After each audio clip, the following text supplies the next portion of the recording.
Did you know that when you're being sued, the first thing attorneys do is run an asset search to see how deep your pockets are? The deeper they look, the more they find. And the more they find, the bigger the lawsuit. Don't be a fool. Protect what you've built when it comes to real estate. Showing less could save you everything, LLC or no LLC. Let's break it down. It's not about what sounds smart, it's about what actually protects your assets. Buying real estate is step one. Keeping it safe, that's where the real game begins. When I first started, I didn't have my real estate under an LLC.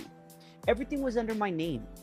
I didn't understand the purpose of owning it through an LLC until I learned something powerful.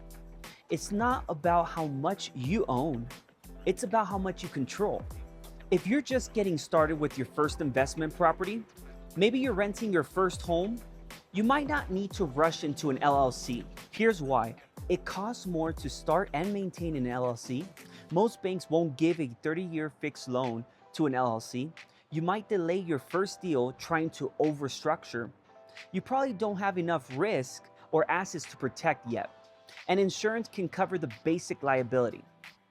Stick around though. Understanding this strategy will help you in the long term. Now let's say you've got multiple rentals, maybe an Airbnb, or even a business. You could be a sitting duck for lawsuits. Now that's when LLC makes a lot of sense.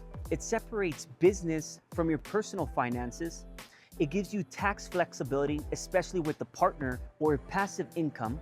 And if you structure it correctly with a good asset protection attorney, sometimes people won't even know you own the property. Picture this, someone gets injured at one of your properties. Sure, you got insurance, but once they find out you've got assets, they'll try to come after you personally. Even if you win, legal fees alone can crush you. Here's the key. The harder that you make it for an attorney to come after you, the less likely they are to try. If it looks expensive, they might even end up with nothing. They'll often walk away before they even start. So here's what I do.